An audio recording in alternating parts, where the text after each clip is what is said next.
নাহমাদুহু ওয়া নুসাল্লি আলা রাসূলিহিল কারীম, আম্মা বাদ। সম্মানিত সভাপতি, বাংলাদেশের শীর্ষ পর্যায়ের উলামায়ে কেরাম, সংগ্রামী সাথী ও বন্ধুগণ, আজ আপনারা এখানে কেন উপস্থিত হয়েছেন ভালো করেই অবগত আছেন। গত ২৪-এর ৫ই আগস্ট পরবর্তী আমরা চেয়েছিলাম একটি সুন্দর বাংলাদেশ, যেখানে থাকবে না বেইনসাফ, হানাহানি, সন্ত্রাস, খুন খারাপি। হাজারো আলেম ওলামা, পীর মাশায়েখের রক্তের উপর ভেসে এসেছে অভ্যুত্থান পরবর্তী বাংলাদেশের এই অভ্যুত্থান। অথচ আজ এই স্বাধীন বাংলায় সবচেয়ে পরাধীন হচ্ছে ইসলামপন্থীরা। তাদেরকে জঙ্গি তকমা দিয়ে পরাজিত পতিত ফ্যাসিবাদী সরকারের ভাষা এখন শোনা যাচ্ছে বর্তমান সরকারের কিছু দায়িত্বশীলদের মধ্যে।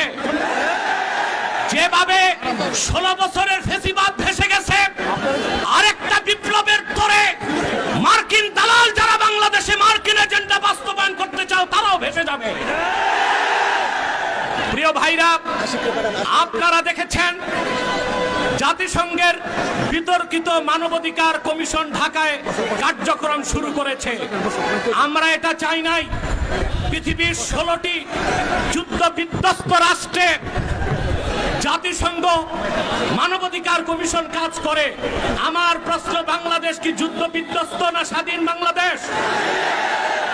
তাহলে এখানে জাতিসংঘের মানবাধিকার কমিশন কেন? তাহলে বোঝা যাচ্ছে মার্কিন দালালরা বাংলাদেশকে যুদ্ধের দিকে ঠেলে দিচ্ছে।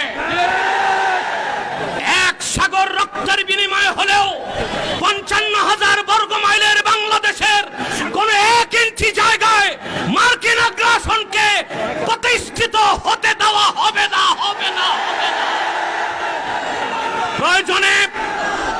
প্রয়োজনে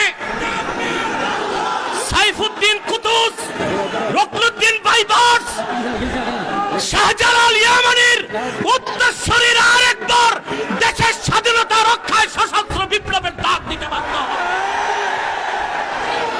আমি বলে থাকি, জাতিসংঘ, United nation is nothing but A Christian club. জাতিসংঘ মুসলমানের পক্ষে কখনো কাজ করে না। অমুসলিমদের অধিকার রক্ষাই তাদের কাজ।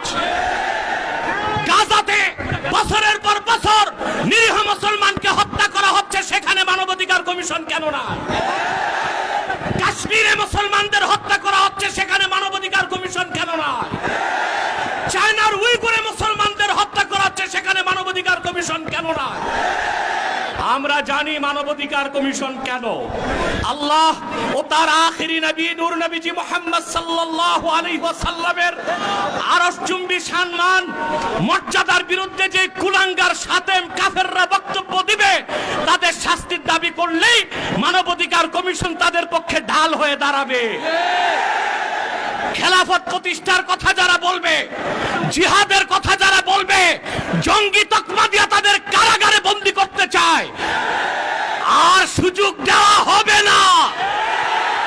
কোন একজন আলেমকে জঙ্গি তকমা দিয়ে জেলখানায় ঢুকালে জেলখানার ইটগুলোকে একটা একটা ছুটিয়ে দিবে বাংলা।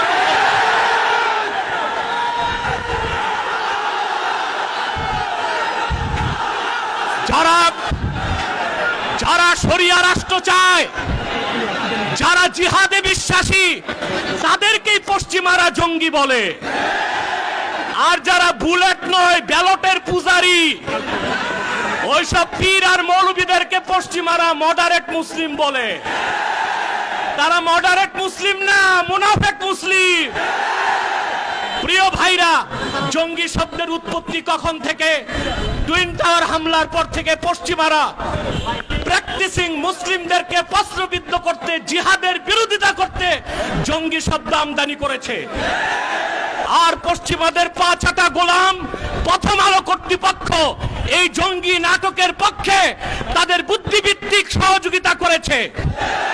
সেজন্য আমি বলবো, মুজিবের ৩২ নাম্বার যদি ভাঙ্গা যায়, প্রথম আলোর অফিসকে মাটির সাথে ঘুরাই দিতে হবে। এটাই বাংলাদেশের আলেমদেরকে জঙ্গি তকমা দেবার ন্যারেটিভ তৈরি করে। জঙ্গি, আমি বলি জঙ্গি খারাপ না, জাং থেকে জঙ্গি। জাং মানে যুদ্ধ, আর জঙ্গি মানে যোদ্ধা। উত্তরা দিয়াবাড়িতে জঙ্গি বিমান ভূপাতিত হয়েছে, সেটা কি সন্ত্রাসী বিমান? যিনি পাইলট ছিলেন তিনিও জঙ্গি, যেহেতু যোদ্ধা। মুক্তিযোদ্ধারাও জঙ্গি, যেহেতু যোদ্ধা। এই শব্দটার অপপ্রয়োগ বাংলাদেশে শুরু হয়েছে শুধু ইসলামী রাষ্ট্র যারা প্রতিষ্ঠা করতে চায়, জিহাদের পক্ষে যারা, তাদের কণ্ঠ রোধ করার জন্য। তা মেনে নেওয়া হবে না, বরদাস্ত করা হবে না। এই মহাসমাবেশ থেকে ডক্টর ইউনূসকে বলছি, কান পেতে শুনে রাখুন, আপনার হালুয়া রুটির ভাগ যারা খায়, আপনাকে তারা বাঁচাতে পারবে না। অনতি বিলম্বে উলামায়ে কেরামকে জঙ্গি তকমা দেওয়া বন্ধ করতে হবে। যে সমস্ত নির্যাতিত আলেম কারাগারে আছে, তাদেরকে মুক্ত করে দিতে হবে। আর জাতিসংঘের বিতর্কিত কমিশন কার্যক্রম বন্ধ করতে হবে, নতুবা আমরা মার্চ টু যমুনা দিতে বাধ্য হব। আর অন্যান্য নেতৃবৃন্দ আছেন, তাদের বক্তব্য আপনারা শুনবেন। আমি আপাতত বিদায় নিচ্ছি, আপনাদের সহযোগিতা চাই। পিছনে যারা আছেন, এখনো সামনে জায়গা আছে, আপনারা যেতে পারেন। আর একটু ফাঁকা করে দাঁড়ান, নতুবা হিট স্ট্রোকের সম্ভাবনা আছে। একটু 2 হাত পিছনে চলে যান, মিডিয়াকে সামনে আসার সুযোগ করে দেন। ওয়াখির দাওয়ানা আলহামদুলিল্লাহি রাব্বিল আলামিন।